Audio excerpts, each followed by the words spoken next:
Así que ahora tenemos la palabra del Señor en Mateo capítulo 16. ¿Están listos todos? Mateo capítulo 16. Todos. Es una parte conocida y dice así en la Biblia, que viniendo Jesús a la región de Cesarea de Filipo. Bueno, primero quiero pedirles, levanten su Biblia. Quiero saber quiénes traen Biblia. Muy bien. Los que no traen, les voy a pedir que compartan con alguien que tengan a su lado. Y los que utilizan algún medio electrónico como celulares, iPad, iPod, no lo sé. También es una bendición que utilicen el medio electrónico. Nada más procuren no girar o no buscar o no distraerse, sobre todo los que están conectados a internet. Este momento es solamente para el Señor y enfóquense en ese pasaje de la Biblia o en otros que yo les comparta. Dice así, versículo 13: viniendo Jesús a la región de Cesarea de Filipo, preguntó a sus discípulos diciendo, leen conmigo la pregunta: ¿quién dicen los hombres que es el Hijo del Hombre? Ellos dijeron, unos Juan el Bautista, otros Elías y otros Jeremías o alguno de los profetas. Él les dijo, ¿y vosotros? Hagan conmigo la pregunta. ¿Quién decís que soy yo? Respondiendo Simón Pedro dijo, tú eres el Cristo, el Hijo del Dios viviente. Entonces le respondió Jesús, bienaventurado eres Simón, hijo de Jonás, porque no te lo reveló carne ni sangre, sino mi Padre que está en los cielos. Y yo también te digo que tú eres Pedro, y sobre esta roca edificaré mi iglesia, y las puertas del Hades no prevalecerán contra ella. Y a ti te daré las llaves del reino de los cielos, y todo lo que atares en la tierra será atado en los cielos, y todo lo que desatares en la tierra será desatado en los cielos. Entonces mandó a sus discípulos que a nadie dijesen que él era Jesús el Cristo. En esta parte de la Biblia, el Señor Jesucristo hace dos preguntas. Y el título de este mensaje es ¿sí importa lo que creemos de Jesús? Es el título, ¿sí importa lo que creemos de Jesús? Jesús hace dos preguntas. ¿Cuáles son? La primera, ¿quién dicen los hombres que es el Hijo del Hombre? Sí importa, ¿verdad? A Jesús le importaba clarificar la opinión que las personas tenían respecto a él. Pero todavía le importaba más que sus discípulos tuvieran una idea concreta de quién era él. Sí era importante para Jesús. Por eso, mediante dos preguntas, él les va a enseñar que el concepto que nosotros tengamos de Dios no va a partir como resultado de lo que podemos aprender en la tierra. Aunque es cierto, aquí los seres humanos enseñamos la Biblia, pero el concepto de quién es Dios tiene que venir de Dios. En otras palabras, yo voy a conocer a Dios porque Él se revela a mí. Todo lo que yo sepa de Dios será el resultado de lo que Dios me muestre quién es Él o qué quiere para mí. Podrá ser mucho la iglesia, libros, cuadernos. Podríamos nosotros inclusive utilizar las mejores estrategias de comunicación visual, oral, escrita o hasta kinestésica, utilizando toda la metodología para que las personas sientan a Dios, lo palpen, que lo escuchen, que lo reciban, que lo abracen. El resultado es que a Dios usted no lo va a conocer si no es porque Dios se revela a usted. Si Dios no se revela a usted y Él no le muestra a usted quién es Él y qué quiere, usted se va a quedar en las mismas. Se va a quedar en las mismas. Y podría salir de una reunión diciendo, no aprendí nada, estoy igual que cuando entré. Pero si el Padre, el Dios eterno, le muestra a usted y le abre el conocimiento eterno, usted podrá decir hasta de un niño, el niño me enseñó. Aprendí de un maestro, aprendí de alguien. En otras palabras, lo que usted está diciendo es, Dios me mostró algo importante para mí. Y esto es el tema de hoy. Sí importa lo que crees de Jesús. Sí importa lo que el mundo cree de Jesús. Primera pregunta, ¿quién dicen los demás que es Jesús? ¿Quién dicen los demás? ¿Quién dicen los demás? ¿Qué opina la gente respecto a Jesús? ¿Y saben qué respondieron? Los rumores. Los rumores. ¿Qué eran los rumores? Unos decían que Jesús era Juan el Bautista. ¿Cómo? ¿Acaso no sabían? ¿No habían leído las noticias? ¿No habían escuchado que Juan el Bautista ya no vivía? ¿Por qué lo confunden con Juan? ¿Por qué responden? ¿Quién dicen las personas que es Jesús? Pues unos dicen que es Juan el Bautista reencarnado. ¿Acaso no sabían que Juan el Bautista había muerto? Es más, su muerte fue trágica, que estuvo en la boca de toda la gente de Jerusalén por muchos años. Ese profeta de Dios, a ese profeta de Dios lo encarceló Herodes. Y su sobrina le pidió la cabeza en una danza bastante agradable al rey. El rey le dijo que le pidiera lo que quisiera hasta la mitad del reino. Por capricho, la muchacha, aconsejada por la mamá, pidió la cabeza del profeta que estaba encarcelado. El profeta estaba en la cárcel porque había osado, se había atrevido a decirle al rey: la relación sentimental que tienes en este momento es de adulterio, estás mal. El rey lo mandó a encarcelar y le cortó la cabeza. Juan el Bautista había muerto decapitado. ¿Acaso no lo sabían las personas que dicen que Jesús es Juan el Bautista? ¿Acaso no lo sabían? ¿No habían escuchado? Lo que sucede, hermanos, lo que sucede es que el rumor es fuerte. El rumor es fuerte. Y alguien pudo haber dicho: Juan el Bautista resucitó en Jesús. Es el mismo, pero es Juan el Bautista en la persona de Jesús. Y ese es un rumor. Otros decían que era Elías. ¿Por qué Elías? Era algo parecido. Elías se refiere al profeta que había vivido, imagínense, el profeta Elías había vivido aproximadamente 700 u 800 años antes de que naciera Cristo. Algunos lo identificaban con ese personaje histórico y pensaban que Elías, con la autoridad que tenía para hablar, que era un hombre que utilizaba la palabra del Señor con tanta sabiduría, y ellos pensaron, seguramente en el primer siglo de la era cristiana acaba de nacer, o Nehemías nació en Jesús. Elías nació en Jesús. Y era una confusión, era un error que tenía la gente al responder así: Elías. Otros respondían Jeremías. Otro error. Jeremías había vivido aproximadamente 580 años antes de Cristo. ¿Cómo la gente puede equivocarse en cosas tan importantes? Pues sucede, hermanos, sucede. En una ocasión, Galileo Galilei contradijo la teoría de Aristóteles, una teoría de física. Aristóteles había dicho que dos pesos o dos objetos, cuando caen del espacio a la Tierra, los dos objetos caen en diferente tiempo. Depende cuánto pesen. Si pesa 1000 kilos, cae más rápido. Si pesa 1 kilo, baja más despacio. Y Galileo Galilei, pues que es considerado uno de los padres de la ciencia, les dijo: no es correcto. Los dos bajan igual. Y se los demostró. Subió a la torre de Pisa. Esa torre que está, ¿cómo? Inclinada. Estamos hablando de hace más de 500 años. Y subió con dos objetos.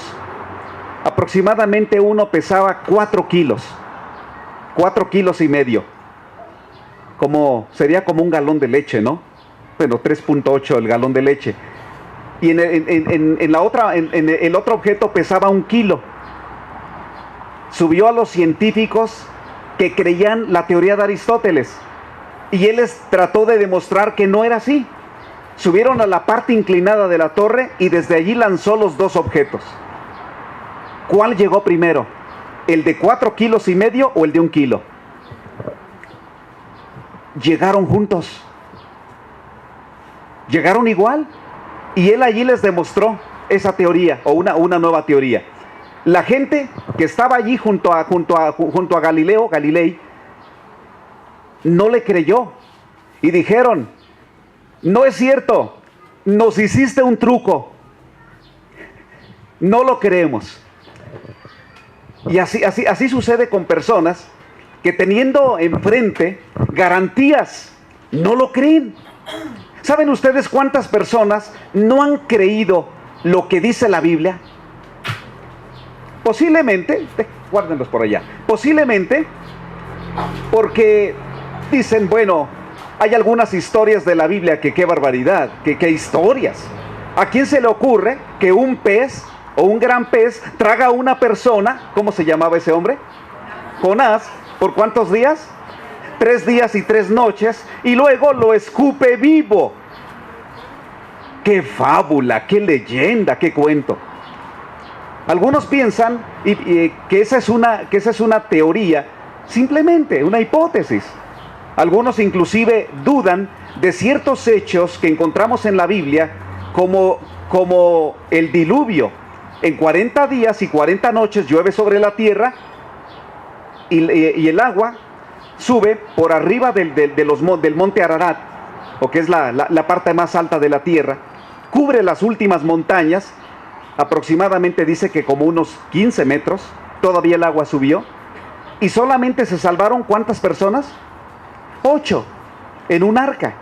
Y algunos dicen: eso no es cierto, ese es un mito. Y hay otras tantas historias que la Biblia nos presenta, y que, por ejemplo, cuando yo fui ateo, yo me coloqué en la posición de ellas, y yo también llegué a dudar de muchas cosas que la Biblia decía. Tal vez porque nos cuesta trabajo entender que Dios lo hace. Miren, cuando las personas no conocen a Dios, no van a entender que Él es capaz de hacer eso. Él es capaz de hacer eso y más. Dios puede hacer eso y más. Tú le puedes decir a Dios, inclusive Jesús dijo, si tú le dices, si tú tienes tu fe como un grano de mostaza, un grano de ajonjolí, un grano tan pequeño, si tu fe llega a ser de ese tamaño, que tú eres de las personas que dice: no sé orar, no sé hablar con Dios, pero bueno, le voy a pedir algo. Yo no soy una persona religiosa, yo no conozco la Biblia, yo no soy de una iglesia, pero voy a acercarme a Dios un poquito. ¿Y sabes qué dice Dios? Con ese poquito que tú vas a realizar ahora, pero si tiene humildad y si tiene una actitud de buscar a Dios, Jesús dijo: tú le podrás decir a este monte que se eche a un lado, y se va a hacer a un lado. Jesús estaba hablando de una montaña. ¿Jesús está loco? ¿De qué está hablando Jesús? Él está hablando de lo que dice Jeremías capítulo 32, versículo 27. Jeremías 32, 27, Dios nos pregunta y nos dice: ¿habrá algo que sea difícil para mí?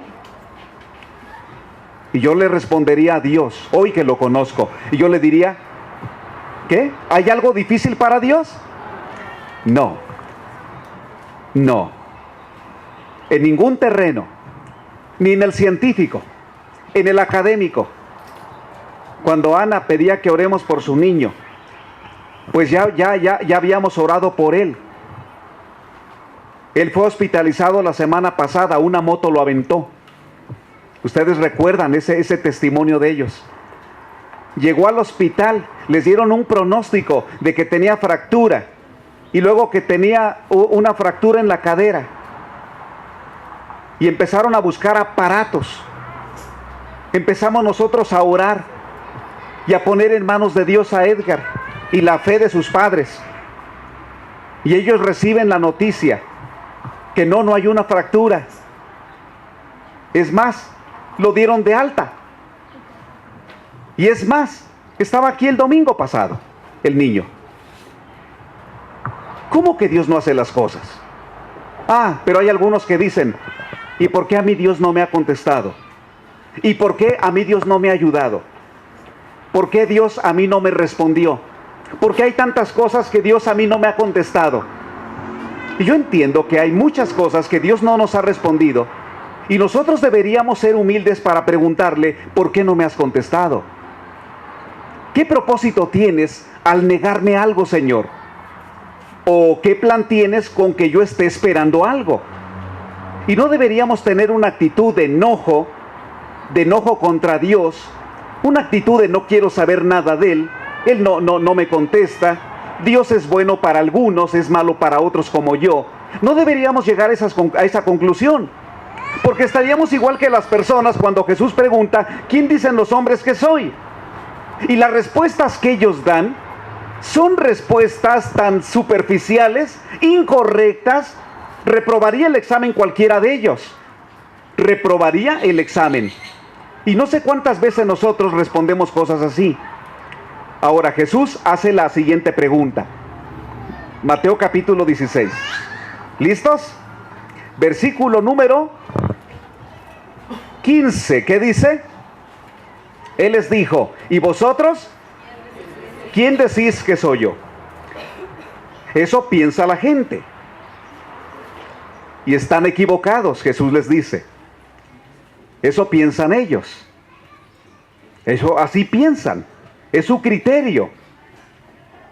¿Y tú qué piensas? ¿Quién es Dios? ¿Quién soy yo? Y esa pregunta fue buena. Esta semana me reuní con un muchacho que es muy, muy inteligente. Su inteligencia es tan grande que no acepta que Dios exista. Es muy inteligente en todos los campos, académico. Conoce varios idiomas. Es un muchacho solamente.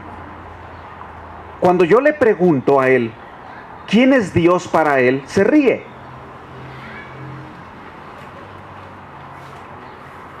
Y dice, ¿Dios? Nada. Nadie. Y yo le pregunto, ¿por qué llegaste a esa conclusión? Y me dice, ¿o existe alguien para que yo crea en él? Le digo, claro que existe Dios.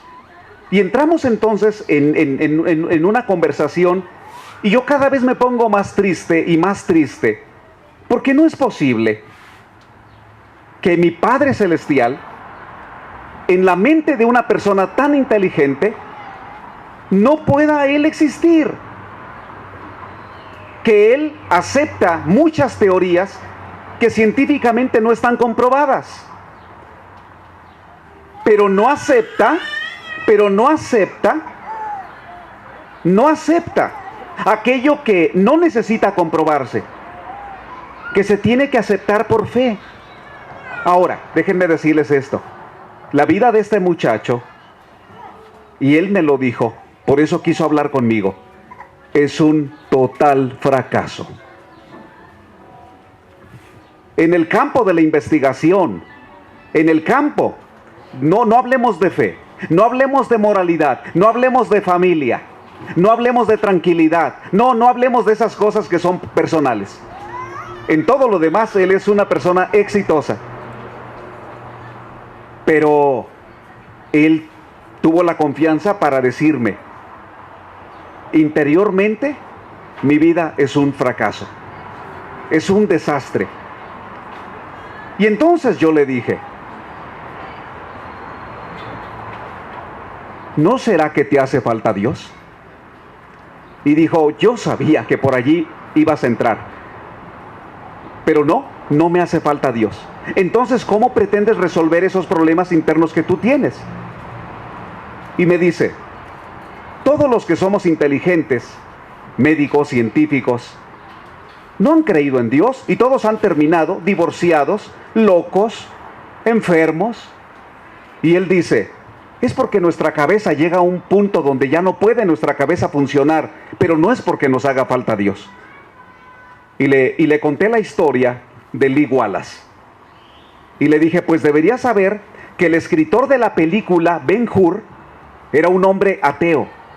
Como les he contado a ustedes, él no creía en Dios. Y se dedicó a investigar y a buscar por todas las bibliotecas de Europa para publicar un libro que cuando empezó a escribir su libro tenía la Biblia a un lado. Y entonces dice Lee Wallace que hubo un día, él estaba arrodillado diciendo, Señor mío, Dios mío. ¿Por qué llegó Lee Wallace a esa conclusión? ¿Por qué cambió tan drásticamente? Si antes no quería saber de Dios, pero ahora él está consciente que hay un Dios y no solamente lo reconoce, sino además lo invita y lo recibe como su propio Dios. El resultado es que el Espíritu de Dios tocó a ese hombre. Y hay mucha gente actualmente, y escuchen esto, yo he llegado a una conclusión. Las personas van a saber de Dios porque Dios toque sus almas, porque Dios toque sus vidas.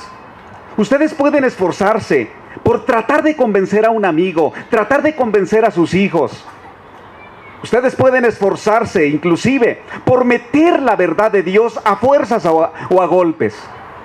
Y se van a dar cuenta con frustración que no pasa nada. Y eso trae mucha frustración, trae mucho dolor. Y no sabes qué hacer con un familiar.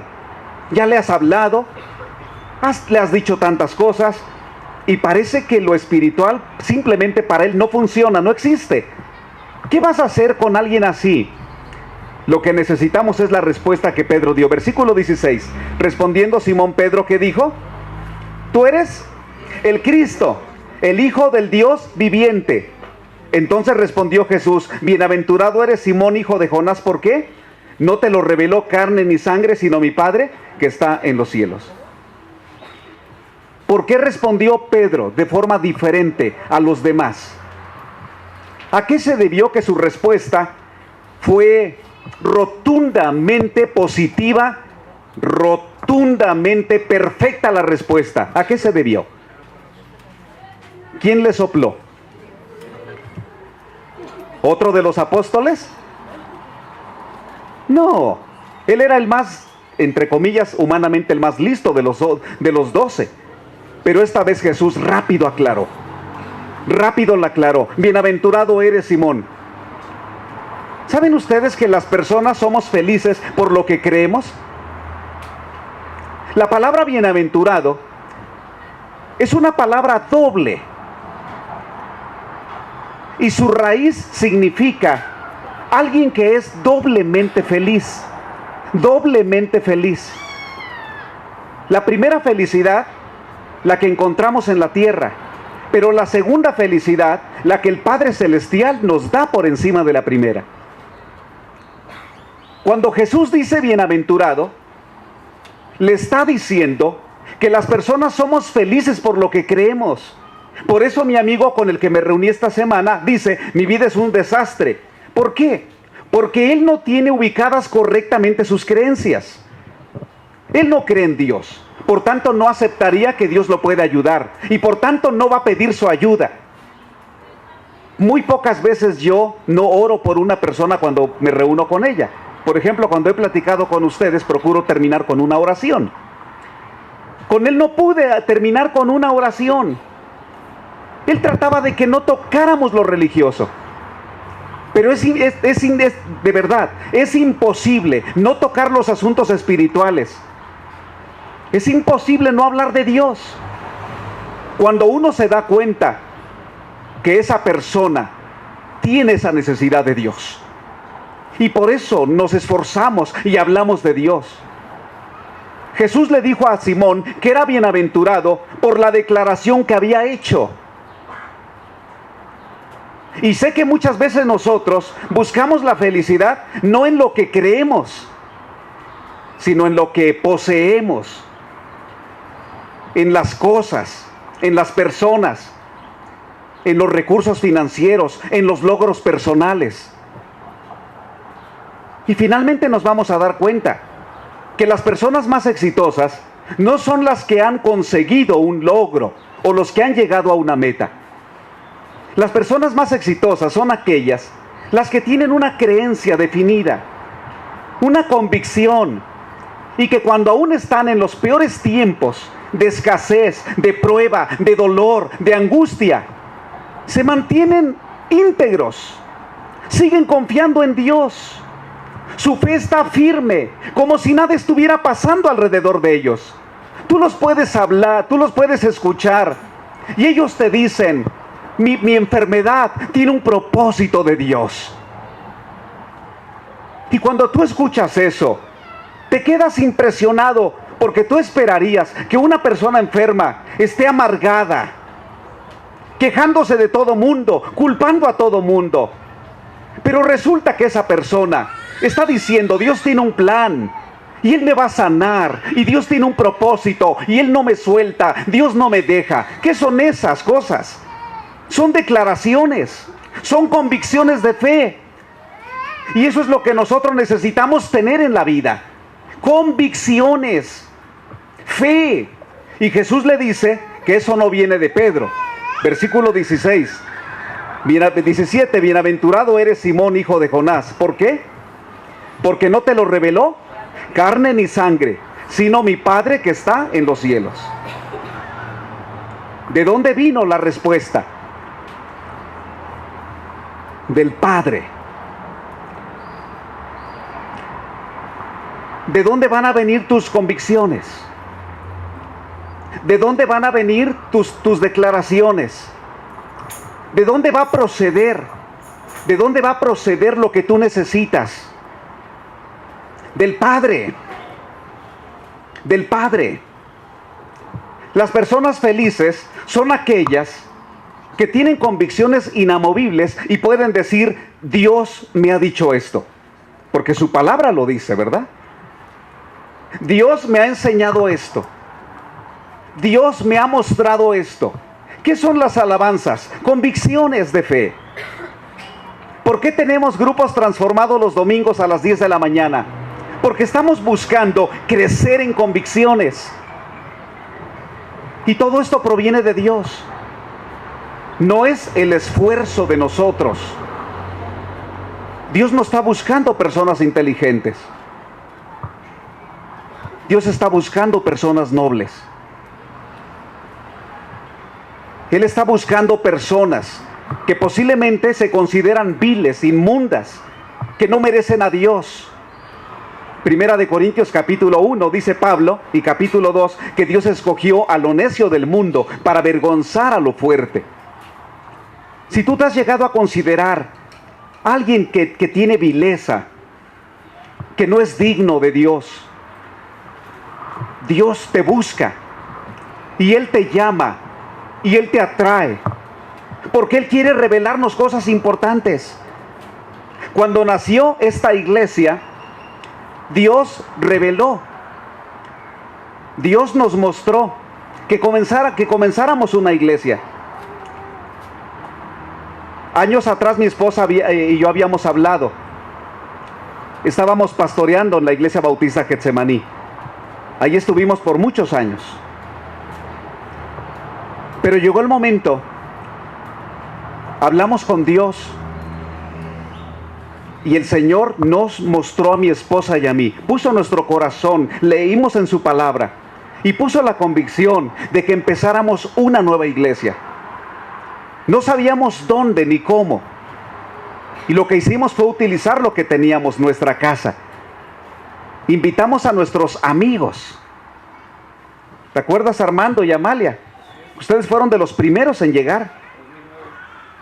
Los primeros, ahí fue donde conocimos a Amalia. Ella estaba llegando de Filipinas. Y estábamos preocupados por la situación económica.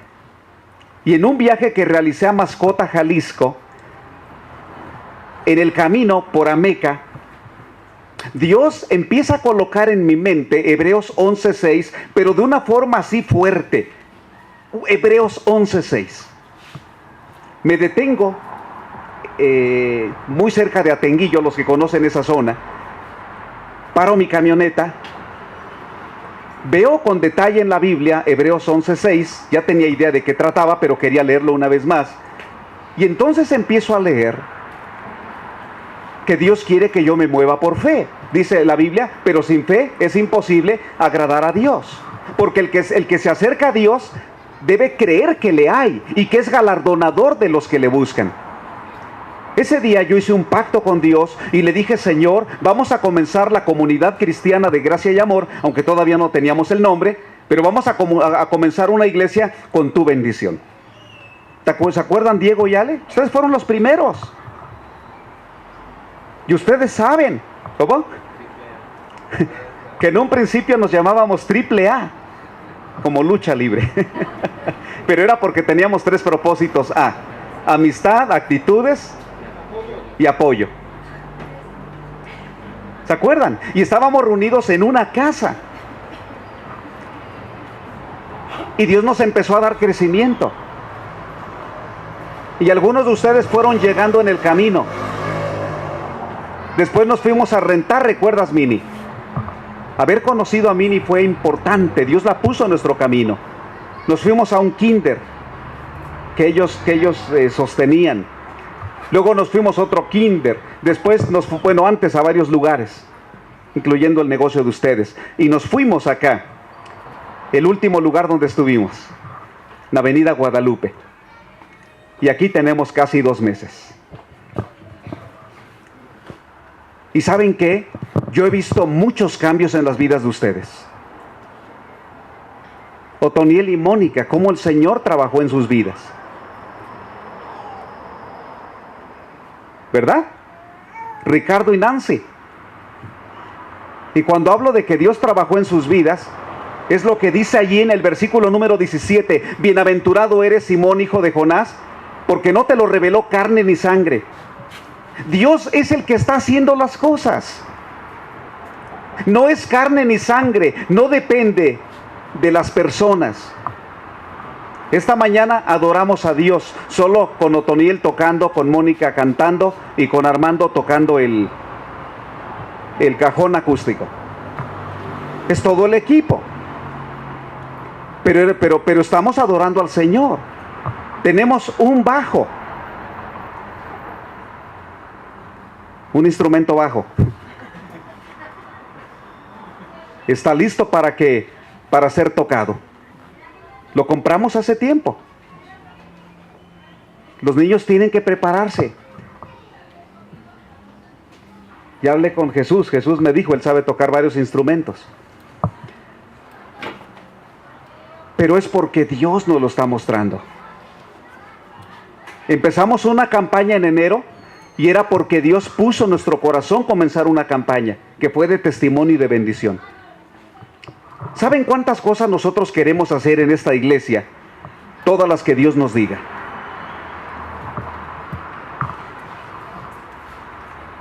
Y si Dios a mí me indica que yo debo pastorear a alguno de ustedes, lo voy a hacer. Y si Dios me dice que no lo haga, no lo voy a hacer. Yo quiero ser sensible. Quiero ser sensible. Aquí está su palabra. Esta es nuestra base, es el fundamento, la Biblia. Ese es nuestro fundamento, la Biblia. Por eso, cuando yo les comparta, vengan a grupos transformados. Tenemos este retiro de mujeres, tenemos esta actividad para hombres. Ustedes no lo consideren como en el restaurante, un gran menú, a ver cuál me gusta. No. Usted no debe venir a la iglesia pidiendo menú. ¿Cuál clase me gusta? No. Usted debe venir a este lugar dándole gracias a Dios porque lo coloca dentro de una familia y diciéndole al Señor: Señor, ¿qué me vas a revelar? ¿Qué tienes para mí en este lugar? Porque no es una casualidad. Yo he orado que cada una de las personas que lleguen, como Manuel, como su amigo, como Carlos, y todos los que lleguen a esta iglesia, que sea en respuesta, no a lo que sangre y carne hacen, con la publicidad, con la internet, con la música, con bonitos carteles, que por supuesto, todo eso lo usamos y lo queremos usar mejor. Lo más importante es que el Padre Celestial revele y que el Padre Celestial hable a sus vidas. Ustedes no se dejen llevar por lo que dice sangre y carne. Sangre y carne es la opinión del mundo. Si tú tienes un problema matrimonial, pregúntale a las revistas. Pregúntale a Google o Google.com. Pregúntale qué debes hacer. Pregúntale a los esotéricos. ¿Quieres retener a una persona? Ve a preguntar a los hechiceros cómo. ¿Quieres tener éxito en tu negocio? Para que los clientes vengan y el de enfrente no tenga nada y tú estés lleno.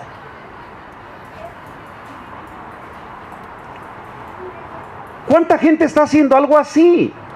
Por eso dice Jesús, por eso pregunta Jesús, ¿quién dicen las personas que soy yo? Y vienen un montón de respuestas, pero ninguna es correcta. Y sé que así podemos andar nosotros por la vida. Estar tratando de buscar respuestas a nuestros problemas. Y posiblemente ninguna es asertiva, ninguna es buena. ¿Qué necesitas? Necesitas que Dios te hable. Necesitas que Dios te hable. ¿Cómo te va a hablar Dios? Aquí hay algo importante. ¿Cómo te va a hablar Dios? Dios te va a hablar cuando tu corazón esté en sintonía con Él. Cuando tu corazón está en sintonía con Él. Cuando tienes una profunda necesidad de pedirle perdón y de reconocer que te hace falta. Posiblemente es tanta tu necesidad de Él que hasta tus rodillas se van a doblar, que vas a llorar por algún pecado y que vas a decirle, Señor, como Jacob le dijo allá en Peniel, no te dejaré si no me bendices, no te dejaré hasta que me bendigas. Y si tenemos una profunda necesidad del Señor, usted va a ser una persona feliz. Hay mucha gente el día de hoy que tiene lo que no soñaba tener, pero no es feliz. Y llega a la conclusión que muchas veces viendo una mariposa, eso le causa felicidad. Comiendo frijolitos y en paz con su familia, eso le causa felicidad. Es cierto, los detalles, las cosas simples, y aunque a algunos les parezca simple creer en Dios, puede ser simple y puede ser sencillo, pero creer en Dios nos va a dar la mayor felicidad en esta vida. Cuando ustedes escuchen a personas que no quieren creer en Dios, no se los impongan. Así se trate de sus hijos. No impongan. No impongan. Más bien oren por esas personas. Oren para que esté listo su corazón. Porque el Padre podría estar hablando y queriendo hablar, pero ellos cierran su corazón. ¿Cómo está tu corazón esta mañana? ¿Quién de los que está aquí tiene la necesidad? ¿Quién de los que estamos aquí tiene la necesidad de decir, yo necesito que el Padre me revele qué debo hacer? Estoy necesitado de dirección, estoy necesitado de entendimiento. Mi vida parece ser como un rompecabezas, sin muchas piezas. Pero yo quiero que Dios me guíe. Yo quiero que Dios me hable. No quiero seguir las opiniones o tradiciones humanas. Yo quiero seguir lo que el Padre tenga para mí. Y les tengo esa buena noticia. Si esta mañana tu corazón lo acercas al de Dios, el Padre Celestial va a hablar a tu corazón. El Padre Celestial va a dar la respuesta que te hace falta. Yo no, la iglesia no, pero el Padre Celestial va a tocar tu espíritu. ¿Quién de los que está aquí esta mañana, y con esta invitación termino, quién de los que está aquí hoy quiere tomar esta decisión de decirle al Señor Jesucristo, o mi Padre Celestial, Señor, necesito tu entendimiento, habla mi corazón, te necesito, háblame, ven a mi vida, te necesito? ¿Quién de los que está aquí quiere tomar una decisión así? Gracias a Dios. Gracias a Dios. Gloria a Dios. Hasta yo también. ¿Por qué? Porque esta iglesia no la estamos comenzando con ideas, modelos,